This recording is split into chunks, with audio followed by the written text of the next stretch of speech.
Good afternoon, ladies and gentlemen. Shalom. I'm David Mנצר, Israeli government spokesman for the National Public Diplomacy Directorate in the Office of the Prime Minister. This Monday, the 3rd of March, day 514 of the October 7th War. I'll provide a quick update and then we'll get straight to your questions. Please remember to put them in the chat together with your name and your news outlet. We start today with details of the terror attack in Haifa this morning. This is what we know so far. The attack took place at the Hamifratz Central Railway Station in Haifa. It was a stabbing attack. The initial call to emergency services was received at 9:53 a.m. this morning. Police were quickly at the scene. The terrorist was neutralized and eliminated. Magen David Adam EMTs and paramedics pronounced a 17-year-old man dead and treated 4 patients. 3 in serious condition, a male and female in their 30s, and a 15-year-old male. A 70-year-old female is also in moderate condition. The Prime Minister spoke for the nation, sending deepest condolences to the family of the man who was murdered. This has been a shocking terrorist attack in Haifa, and he also sent the nation's best wishes for a swift and complete recovery to those who've been wounded. This is, of course, part of a vicious and despicable wave of terror aimed at harming as many innocent civilians as possible. This is the result of incessant incitement directed by Hamas and their paymasters in Iran. Israel will fight terror everywhere against those who seek to murder us, and we will defeat them. Next, on the hostage release framework, Hamas has refused to accept the Witkoff framework, to which Israel has actually agreed. There is plenty of food and supplies in Gaza. 4,200 trucks a week have gone in during this ceasefire, enough for many, many months. It is Hamas who is harming the Gazan population. Hamas systematically takes the humanitarian aid and sells it to support their own terror. For a year and a half now, Israel has sent in, but Hamas has betrayed. The supplies we sent were so that Hamas could be humanitarian, but instead they've in fact been barbarian. For years, concrete intended for homes was used to build terror tunnels. Fuel meant for ambulances was used in pickup trucks and motorbikes that broke into Israel and carried our kidnapped women and children into Gaza. Medicines have been used to drug our own hostages. Imagine that. Medicines we sent to help being used to drug our own people. Food intended for widespread distribution has been feeding the bellies of the guards that starve our own hostages, who emerge, our own hostages emerge looking like victims of the Holocaust. You've seen it with your own eyes. Look, get real. The aid we send is used to kill. No more. No free meal to those who kill. Israel will not allow the Hamas terrorist organization to continue the ceasefire under the conditions of the first stage without releasing our hostages. Our hostages have been held in inhumane conditions, and if Hamas persists in its refusal, there will be additional consequences. Next, during the month of February, our armed forces have taken forward counter-terror operations in northern Samaria and other areas. 25 terrorists have been eliminated, including weapons dealers, terrorists who manufactured, planted and detonated explosive devices, and those who planned terrorist attacks. 350 wanted individuals have been apprehended, and 120 weapons have been confiscated, and hundreds of explosive devices have been destroyed. Again, these are straight out of the Iranian playbook of IEDs, which were faced by coalition forces in Iraq and Afghanistan.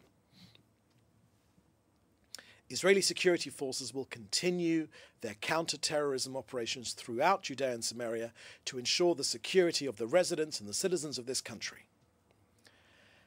And finally, to end our briefing, it was announced today, sadly, that the legendary Israeli diplomat Dr. Dori Gold has passed away. He was 71 years old.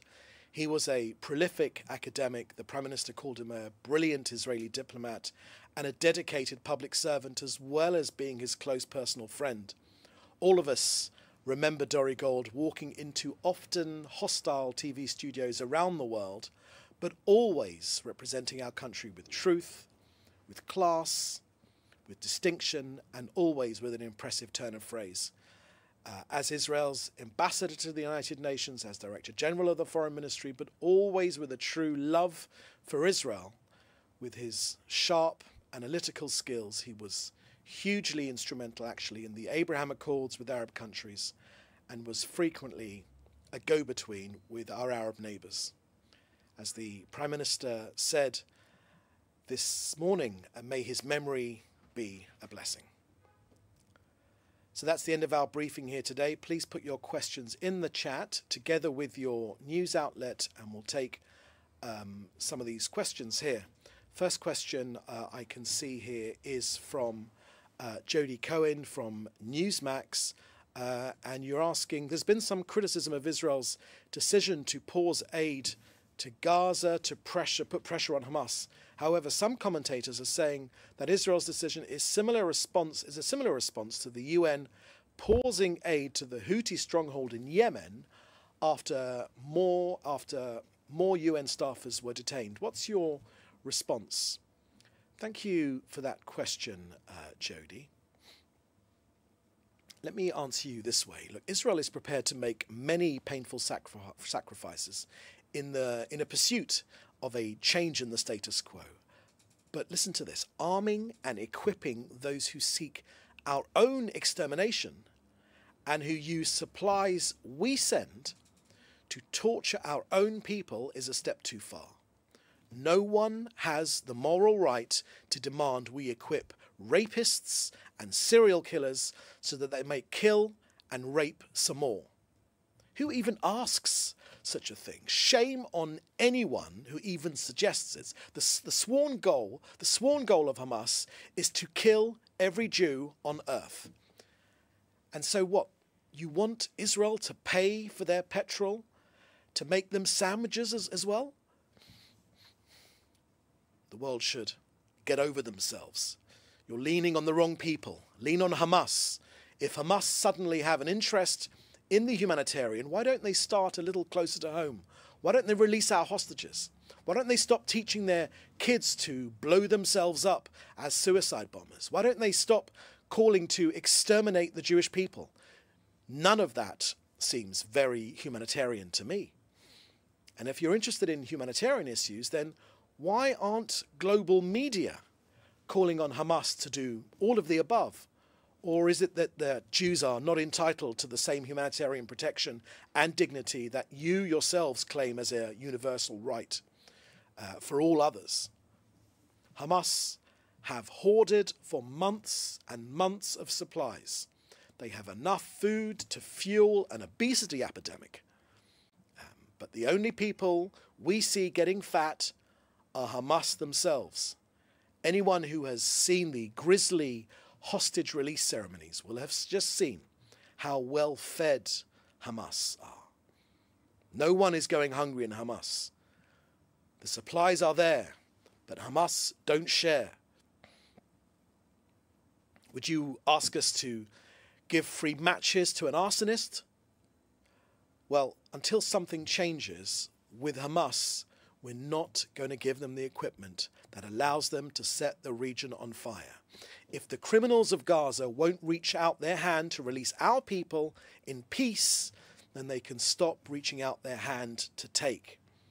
If they have money for rockets, for bombs, and for guns, then they have money to look after themselves. Remember this point. Not only have the goods sent into Gaza been turned into weapons of war, it has freed Hamas to focus on terrorism rather than fulfill the basic responsibility they have to look after their own people. If there's to be any hope in this region, then the world must stop giving Hamas a helping hand.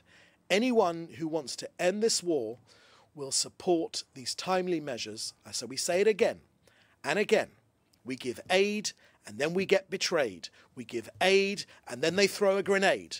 And when they say supplies, it's all lies. There is no free meal for those who wish to kill us. Next question from David Clement at the News Forum in Canada. Critics of the move to restrict aid have accused Israel of violating international law.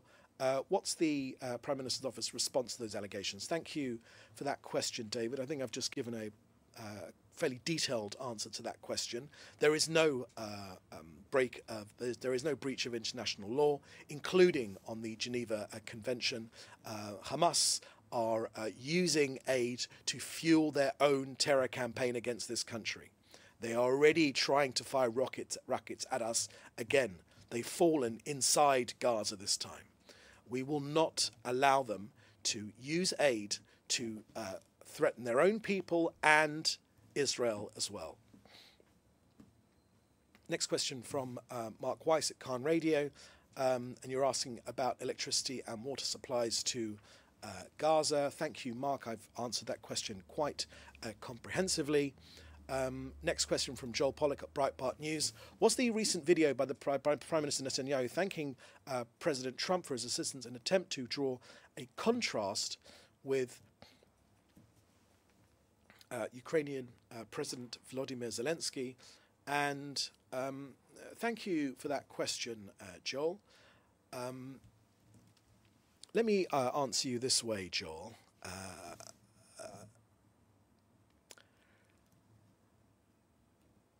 I was lucky enough to be in the room in the Oval Office when the President made the remarks that he made. I was lucky enough to have seen with my own eyes the welcome which President Trump made to this country. Prime Minister Netanyahu was the very first international leader which was welcomed in this second term. And I was lucky enough and honoured enough to see the welcome which our Prime Minister received at every single step when he went around the US to visit different parts of the administration. In the Pentagon, in Congress, from cross-party members as well. The Prime Minister has said very, very clearly that there has never been a president who has the interests of Israel at the forefront of his mind than President Trump. Israel, as you know, the Jewish people, the root of the word Jewish of Jews is hoda'ah, which means Yehuda, which means to be thankful. We are a thankful people, and we are thankful for the support of the past administration and certainly of this administration. And the Prime Minister has made that abundantly clear. That was why he released that video. Where there have been blockages in arms deliveries to allow us to defend ourselves, President Trump has unblocked them. While others have gone through down the same failed route of failed policies, repeating the same activity again and again with the Palestinians, President Trump has suggested alternative routes. And we here in Israel are extremely grateful for those alternative routes, because it is this out-of-the-box thinking that will take us forward rather than repeating the same failed attempts that tried to get a peaceful resolution in this part of the world, which have failed in so many times. This region needs some out-of-the-box thinking. President Trump is providing that. Repeating the same failed policies will get us no closer to a resolution. So we very much welcome President Trump's out-of-the-box thinking, and we are extremely grateful for the support of the American people. Next question from Joel Pollack at Breitbart News. Is Israel concerned that the decision to cut off aid to Gaza, while legal in terms of international law, could bolster accusations against it in the ICJ and ICC? Thank you for that question, Joel. I've given a fairly comprehensive answer to this question to Jodie Cohen at Newsmax at the start of the Q&A session just before. But I will say this, that Israel very much welcomes the role which Congress is making, and the presidency as well, President Trump in particular, combating the falsehoods, the false accusations being made by the ICJ and the ICC. This is lawfare. This is another attempt to avoid attacking terrorism and understanding that it is terrorism that destroys the peacemakers every single time, rather than the people, Israel, defending themselves against terrorism. These ICJ and these ICC rulings, they simply mean to support Hamas. They support Hamas. They want Hamas to win. But we are here to stop that happening. Okay, that is the last question we have here today. Thank you for joining us. We'll have another briefing later in the week. You can contact us in the usual way for questions or for interviews. So please do stay safe, and we'll see you next time. Thank you very much. Bye-bye.